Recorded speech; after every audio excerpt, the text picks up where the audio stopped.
Hello everyone, welcome to study with Shri. और देखिए Uttar Pradesh PCS की ये टेस्ट सीरीज चलाई जा रही है 2022 की। या टेस्ट नंबर आपका 11 है। 10 टेस्ट ऑलरेडी कंप्लीट हो चुका है। प्ले लिस्ट बना रखी है, आप लोग जाकर के वहाँ पे देख सकते हैं। देखिए अगर आप यूके पीएससी की तैयारी कर रहे हैं, बीपीएससी की कर रहे हैं, जेपीएससी की कर रहे हैं या फिर एमपीपीएससी की कर रहे हैं तो आप लोगों के लिए टेस्ट काफ़ी फ़ायदेमंद होगा। अदरवाइज आप किसी वनडे एग्जाम की तैयारी कर रहे हैं तो भी आपके लिए टेस्ट काफ़ी फ़ायदेमंद है। देखिए बहुत सारे लोग जुड़े हैं हमसे, ठीक है, स्पेशली फॉर यूपी पीसीएस के लिए, ठीक है। लेकिन इसमें से बहुत ही कम लोग वीडियो को देख रहे हैं, बहुत ही कम लोग टेस्ट को ज्वाइन कर पा रहे हैं, ठीक है। तो ऐसे नहीं हो पाएगा क्योंकि आप सोच रहे हैं कि जब फॉर्म आएगा, एग्ज़ाम का डेट आएगा तब से पढ़ना स्टार्ट करेंगे। तो ये चीज़ें ऐसे जो जिनकी सोच है ना, उनका कभी भी यूपी पीसीएस नहीं निकल पाएगा या कोई भी एग्ज़ाम नहीं निकल पाएगा, ठीक है। क्योंकि आप लोग जो है कि स्टार्टिंग से अभी फॉर्म नहीं आया, टेस्ट सीरीज स्टार्ट कर दिया गया, ठीक है। तो आप लोग जो है कि इसको ज्वाइन कर लें। जब भी टेस्ट आता है आप देखिए, अगर टाइम नहीं मिलता है बाद में देख सकते हैं। कोई ऐसा तो है नहीं कि लाइव चल रहा है कि इस टाइम पे आप आएंगे, अगर ये टेस्ट आ रहा है उस टाइम पे आप फ्री नहीं है तो नहीं देख पा रहे हैं। आप तो कभी भी देख सकते हैं। तो प्लीज़ आप लोग देखा कीजिए, जिससे कि आप लोगों को एग्ज़ाम में काफ़ी फ़ायदा होगा, ठीक है। तो स्टार्ट करते हैं। फर्स्ट क्वेश्चन है, गलत युग्म बताइए। समान पक्षी विहार मैनपुरी, लाख बहोसी पक्षी विहार कन्नौज, शांडी पक्षी विहार मथुरा एंड सूर सरोवर पक्षी विहार आगरा। देखिए कुछ उत्तर प्रदेश के ये पक्षी विहार हैं और ये कहाँ पे सिचुएटेड हैं इसके बारे में बताना है। सबसे पहले तो ये जान लेते हैं कि उत्तर प्रदेश में जो पक्षी विहार हैं वो टोटल कितने हैं। तो वो जो है कि 11 पक्षी विहार हैं जो कि राज्य वन विभाग के अधीन है, ठीक है। 11 पक्षी विहार, जिसमें से समान पक्षी विहार कहाँ पे मैनपुरी में है, लाख बहोसी पक्षी विहार ये कन्नौज में है, शांडी पक्षी विहार ये आपका मथुरा में नहीं है, ये कहाँ पे तो हरदोई में है, और सूर सरोवर पक्षी विहार कहाँ पे है तो ये आगरा में है। तो देखिए ये भी सही है, ये भी सही है, ये भी सही है। ये क्या है आपका सी ऑप्शन गलत है। शांडी पक्षी विहार कहाँ पे है तो ये है आपका हरदोई में, ठीक है। देखिए उत्तर प्रदेश का पहला पक्षी विहार की अगर हम बात करें तो कौन सा है तो चंद्रशेखर आज़ाद ये नवाबगंज पक्षी विहार उन्नाव में है, 1984 क्वेश्चन आता है ये, ठीक है, कि उत्तर प्रदेश का पहला पक्षी विहार कौन सा है। तो उत्तर प्रदेश का पहला पक्षी विहार कौन सा है, चंद्रशेखर आज़ाद, जो कि नवाबगंज पक्षी विहार के नाम से भी जाना जाता है और चंद्रशेखर आज़ाद पक्षी विहार के भी नाम से जाना जाता है। ये कहाँ पे सिचुएटेड है तो ये है आपका उन्नाव में, और ये कब हुआ था 1984 में, ठीक है। अगर हम बात करें कि राज्य का सबसे बड़ा पक्षी विहार तो वो कहाँ पे है तो वो है आपका लाख बहोसी पक्षी विहार ये कन्नौज। ये यूपी का सबसे बड़ा पक्षी विहार है, कौन सा लाख बहोसी पक्षी विहार जो कि कन्नौज में सिचुएटेड है। अगर हम बात करें उत्तर प्रदेश के सबसे छोटा पक्षी विहार की तो वो पटना पक्षी विहार है जो कि एटा में सिचुएटेड है, ठीक है। उत्तर प्रदेश में गौ सेवा आयोग की स्थापना कब की गई, 1999 में, 1997 में, 1996 में और 1998 में। देखिए ये बात की जा रही है कि उत्तर प्रदेश गौ सेवा आयोग की स्थापना कब की गई थी। तो देखिए ये किया गया था गौ सेवा आयोग अधिनियम 1999 के तहत, जो कि 1999 में इसकी स्थापना की गई थी। ए ऑप्शन आपका सही है। गलत युग्म बताइए। किशन महाराज तबला वादन, बिंदादीन पखावज, शंभू महाराज कथक, पंडित रविशंकर सितार। देखिए ये किससे रिलेटेड है, ये संगीत कला से जुड़े लोग हैं और ये मतलब तबला वादक किशन महाराज जी हैं, कि बिंदादीन पखावज हैं, शंभू महाराज कथक हैं, कि पंडित रविशंकर सितार से रिलेटेड है। तो देखिए अगर हम बात करें किशन महाराज की तो ये जो है कि तबला वादन है। बिंदादीन की हम बात करें तो ये पखावज से नहीं है, ये है कथक से रिलेटेड, ठीक है। शंभू महाराज ये कथक से हैं, पंडित रविशंकर ये सितार से हैं, तो ये तीन सही है। बिंदादीन ये है किससे तो ये कथक से संबंधित है, ठीक है। देखिए अगर हम बात करें कथक की तो कथक जो है कि ये उत्तर प्रदेश का एकमात्र शास्त्रीय नृत्य है, ठीक है। और ये जो है कि जो बिंदादीन है ये किस घराने से हैं तो ये हैं लखनऊ घराने से। देखिए अगर हम कथक की बात करें ना तो कथक में जो है कि स्पेशली जो है कि लखनऊ और वाराणसी घराना इसके लिए प्रसिद्ध है, कथक के लिए, ठीक है। तो ये हो जाएगा आपका बी ऑप्शन। बिंदादीन किससे रिलेटेड है तो कथक से रिलेटेड है। उत्तर प्रदेश में रेल सुरक्षा आयोग का मुख्यालय कहाँ स्थित है, वाराणसी में, लखनऊ में, रायबरेली में, प्रयागराज में। देखिए उत्तर प्रदेश में रेल सुरक्षा आयोग, इसका मुख्यालय कहाँ पे स्थित है? तो इसका मुख्यालय जो है कि स्थित है आपका कहाँ पे? लखनऊ में। बी ऑप्शन आपका सही है। देखिए इसको कब वो किया गया था? तो 1 नवंबर 1961 में इसको फॉर्म किया गया था। ठीक है। देखिए अगर हम बात करें रेलवे सुरक्षा आयोग की, ठीक है, तो ये भारत की एक सरकारी एजेंसी है और ये नगरीय उड्डयन मंत्रालय के अधीन यह जो है कि कमीशन के रूप में 1989 रेल अधिनियम द्वारा ये निर्देशित है। ठीक है। देखिए ये जो है कि आपका ये एजेंसी का क्या काम होता है? रेल सुरक्षा आयोग। इस एजेंसी का काम होता है आपका कि जो भी रेल से रिलेटेड दुर्घटना होती है ना, उसकी ये जांच करती है, जो रेल सुरक्षा आयोग है। ठीक है। उत्तर प्रदेश राज्य विद्युत उत्पादन निगम लिमिटेड का गठन कब किया गया था? 25 अगस्त 1978 को, 25 अगस्त 1980 को, 25 अगस्त 1982 को, 25 अगस्त 1984 को। देखिए उत्तर प्रदेश राज्य विद्युत उत्पादन निगम लिमिटेड, इसका गठन कब किया गया था? तो इसका गठन किया गया था आपका 25 अगस्त 1980 को। ठीक है। ये बी ऑप्शन आपका सही है। देखिए राज्य उत्तर प्रदेश राज्य विद्युत उत्पादन निगम लिमिटेड, ये जो है कि राज्य सरकार के पूर्व स्वामित्व वाला जो है कि ये तापीय विद्युत उत्पादन उपक्रम है। ठीक है। ये उत्तर प्रदेश राज्य विद्युत उत्पादन निगम लिमिटेड। देखिए इसका गठन जो है कि कंपनी अधिनियम जो कि 1956 के तहत, 1956 के तहत जो है कि इसका गठन 25 अगस्त 1980 को किया गया था। इसका क्या उद्देश्य है? इसका उद्देश्य ये है कि राज्य में नए ताप विद्युत केंद्रों का निर्माण किया जा सके। ठीक है। उत्तर प्रदेश वन निगम का गठन कब किया गया? 25 नवंबर 1974 को, 24 नवंबर 1976 को, 24 नवंबर 1978 को एंड 26 नवंबर 1980 को। देखिए उत्तर प्रदेश वन निगम का गठन कब किया गया? तो ये किया गया आपका 25 नवंबर 1974 को। देखिए उत्तर प्रदेश वन निगम अधिनियम 1974 के तहत इसकी स्थापना किया गया था। इसका क्या उद्देश्य रहता है? कि इसका उद्देश्य कि वनों को अपेक्षाकृत और अधिक प्रभावी और इसका संरक्षण करना। ठीक है। वर्ष 1968 ईस्वी में स्थापित दुधवा पशु विहार को दुधवा राष्ट्रीय उद्यान का दर्जा कब दिया गया? 1 फरवरी 1977 को, 1 मार्च 1978 को, 1 फरवरी 1969 को एंड 1 फरवरी 1975 को। देखिए जो दुधवा पशु विहार था जो कि स्थापित हुआ था 1968 में, ये भी आ सकता है क्वेश्चन, कोई बहुत बड़ी चीज़ नहीं है। दुधवा पशु विहार की ये एक स्थापना कब किया गया था? तो 1968 में किया गया था। लेकिन बाद में चल कर के दुधवा पशु विहार को ही दुधवा राष्ट्रीय उद्यान का दर्जा दिया गया। कब? तो ये दे दिया गया 1 फरवरी 1977 को। ए ऑप्शन आपका सही है। देखिए अगर दुधवा राष्ट्रीय उद्यान की हम बात करें तो ये उत्तर प्रदेश का ये राष्ट्रीय उद्यान है और ये उत्तर प्रदेश के लखीमपुर खीरी जिला में ये सिचुएटेड है और नेपाल के ये बॉर्डर पे स्थित है। ठीक है। देखिए जो ये उद्यान है ना, ये मोहाना तथा सुहेली नदियों के ये बीच है। ठीक है। इसका लगभग 490 वर्ग किलोमीटर में ये फैला हुआ है और यहाँ पे मोस्टली जो है कि बाघ और बारहसिंगा के लिए ये प्रसिद्ध है, दुधवा नेशनल पार्क। ठीक है। बाघ और बारहसिंगा के लिए। ए ऑप्शन आपका सही है।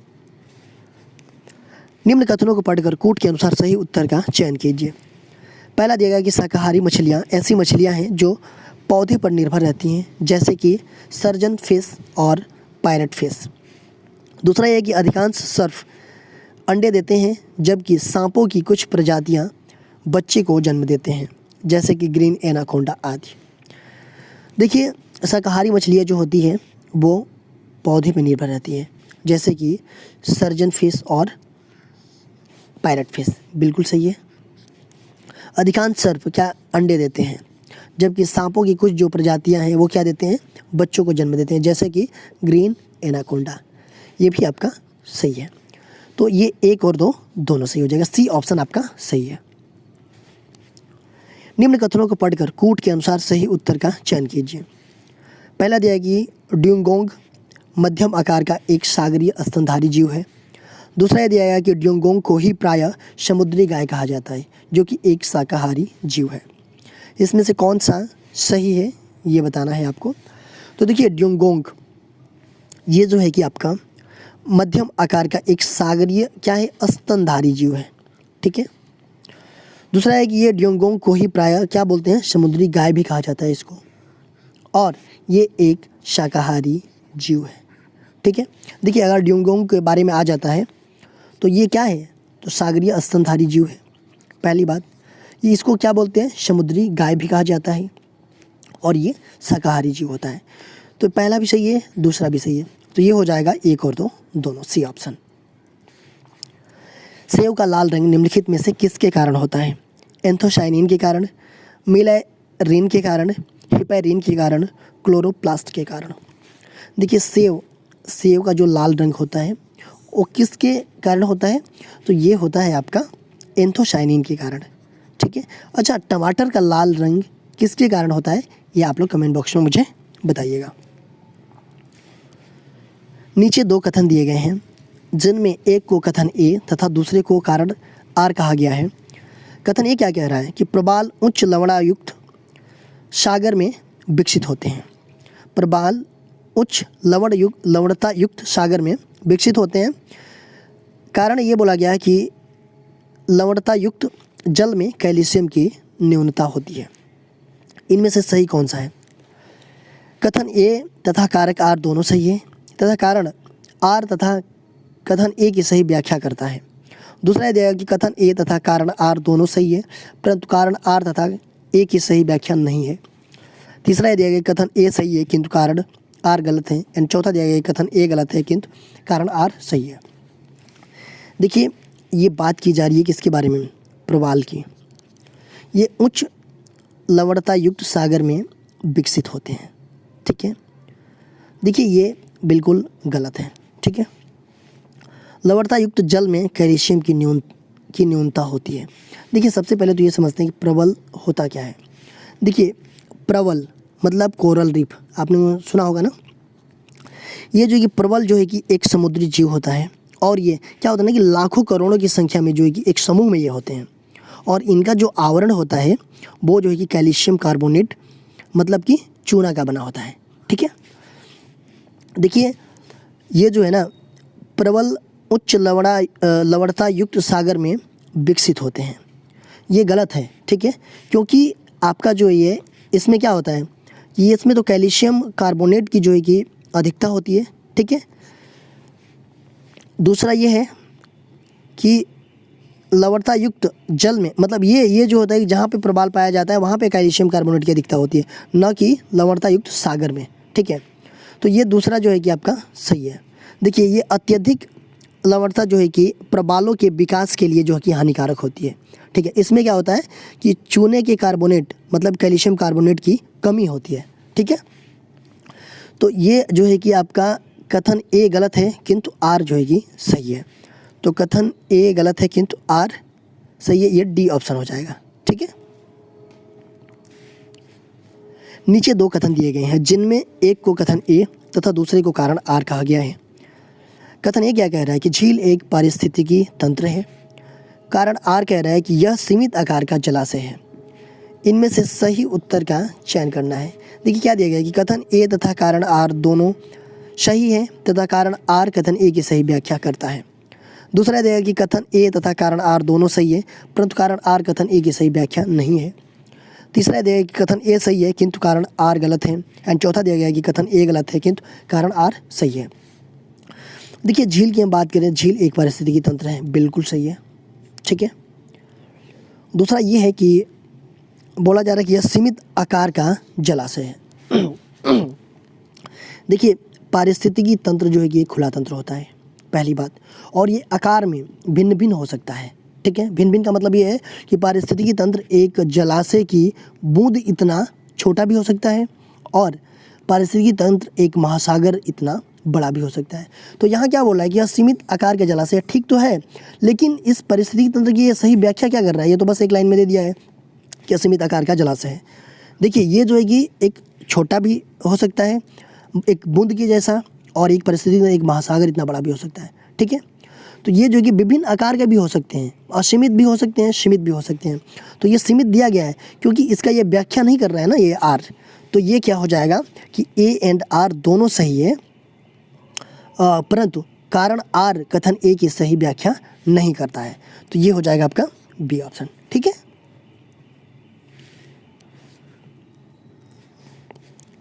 निम्नलिखित कथनों को पढ़कर कूट के अनुसार सही उत्तर का चयन कीजिए। पहला दिया गया कोष पत्र, जो ट्रेजरी बिल होता है, ट्रेजरी बिल ऑफर अपने सम मूल्य से बट्टे पर जारी किए जाते हैं। दूसरा है कि भारत सरकार कोष पत्र, जो ट्रेजरी बिल होता है, वो भारत सरकार जारी करता है और राज्य सरकारें कोई कोष पत्र जारी नहीं करता है। इसमें सही उत्तर बताना है आपको। तो जो होता है ना ट्रेजरी बिल, वो अपने सममूल्य से बट्टे पर जारी किए जाते हैं। बिल्कुल सही है। देखिए, जो ट्रेजरी बिल होता है वो भारत सरकार कोष पत्र जो है कि ये भारत सरकार जारी करता है और राज्य सरकारें कोई कोष पत्र जारी नहीं करता है। बिल्कुल सही है ये भी कि राज्य सरकार नहीं जारी करता है। कौन जारी करता है? तो भारत सरकार जारी करता है। ठीक है, तो ये दोनों सही है, सी ऑप्शन आपका सही हो जाएगा। टर्की किन के मध्य स्थित है? स्वेज की खाड़ी और भूमध्य सागर, काला सागर और कैस्पियन सागर, अकाबा की खाड़ी और मृत सागर, काला सागर और भूमध्य सागर। बात की जा रही है टर्की की। किसके किसके मध्य स्थित है ये? तो देखिए, ये काला सागर और भूमध्य सागर के बीच स्थित है। ठीक है, देखिए मैप में देख लेते हैं इसको। देखिए, ये है आपका टर्की। टर्की की राजधानी कहाँ है? आप लोग कमेंट बॉक्स में मुझे बताइएगा। ठीक है, देखिए ये है आपका ब्लैक सी एंड ये है मेडिटेरियन सी, तो इन दोनों के बीच स्थित है। देखिए, ये है आपका जॉर्जिया, इससे सटा हुआ है। आर्मेनिया भी है, अजरबैजान भी है और सीरिया भी है। तो ये आप लोग याद रखिएगा, इसके पड़ोसी देश जो है कि कौन कौन है और ये किसके किसके मध्य स्थित है? तो ब्लैक सी और मेडिटेरियन सी के बीच स्थित है ये। विश्व आर्थिक संभावना रिपोर्ट आवधिक रूप से निम्नलिखित में कौन जारी करता है? यूएस फेडरल रिजर्व बैंक, विश्व बैंक, यूरोपीय पुनर्निर्माण और विकास बैंक, एशिया विकास बैंक। विश्व आर्थिक संभावना रिपोर्ट ये जो है कि कौन जारी करता है? तो ये जारी करता है आपका विश्व बैंक। बी ऑप्शन आपका सही है। देखिए, विश्व बैंक की स्थापना कब हुई थी? 1944 में हुई थी। कहाँ पे? वाशिंगटन डीसी इसका मुख्यालय है। ठीक है, इसका मुख्य उद्देश्य क्या होता है विश्व बैंक का? तो इसका मुख्य उद्देश्य ये होता है कि जो भी इनके सदस्य देश हैं उनके पुनर्निर्माण और उनका विकास के कार्यों में आर्थिक सहायता प्रदान करना होता है। ठीक है, अच्छा, विश्व बैंक के कितने सदस्य देश हैं? आप लोग मुझे कमेंट बॉक्स में बताइएगा। ठीक है,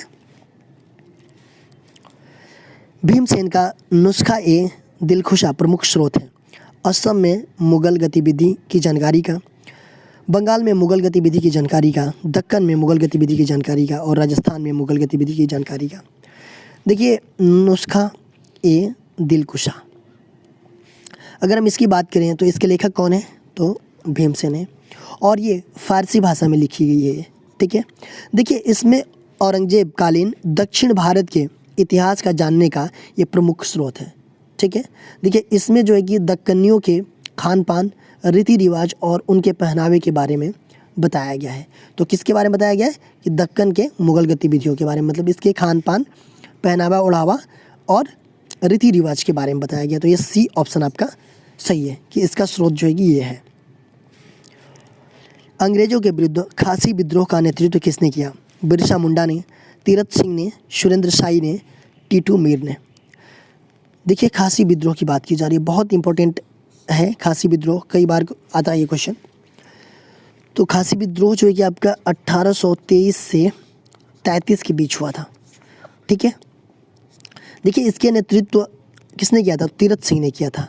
ठीक है, देखिए मेघालय क्षेत्र में ये प्रारंभ हुआ था खासी विद्रोह, और जो मेघालय में गारो खासी जयंतिया पहाड़ियाँ हैं उस पर जो लोग रहते हैं, तो ऐसा हुआ कि उनको जो है कि सरकार ने जब उन पे हस्तक्षेप किया तो ये जो है कि खासी विद्रोह स्टार्ट हुआ।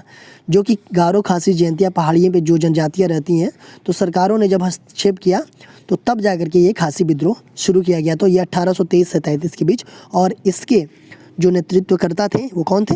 तो वो थे तीरथ सिंह ने। ठीक है, देखिए बिरसा मुंडा की हम बात करें तो ये जो है कि आपका 1895 से 1901 ये छोटा नागपुर के में मतलब हुआ था। और ये जो है कि टीटू मीर की हम बात करें तो ये पंजाब में पागलपंथी विद्रोह के ये नेता थे। ठीक है, अवध में स्वायत्त शासी राज्य का संस्थापक कौन था? जुल्फ़िकार खां, सफदर जंग, अहमद शाह अब्दाली, सआदत खां, बुरहान उल मुल्क। देखिए अवध के स्वायत्त शासी राज्य के संस्थापक कौन था? तो देखिए अवध का स्वतंत्र राज्य का संस्थापक जो है कि शहादत खां बुरहान उल मुल्क था।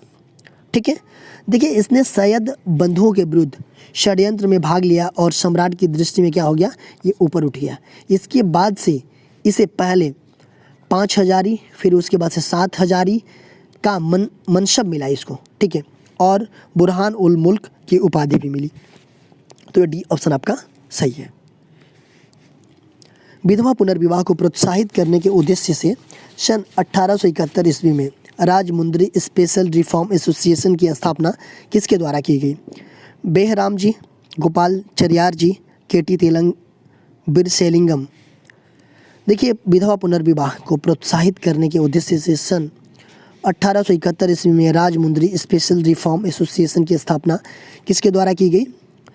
तो अगर हम इसकी बात करें तो मद्रास में ब्रह्म समाज से ज़्यादा प्रार्थना समाज का प्रभाव पड़ा था। ठीक है, और दक्षिण में प्रार्थना समाज के प्रसार का सबसे बड़ा श्रेय जो है कि किसको जाता है? तो बिरसेलिंगम को जाता है।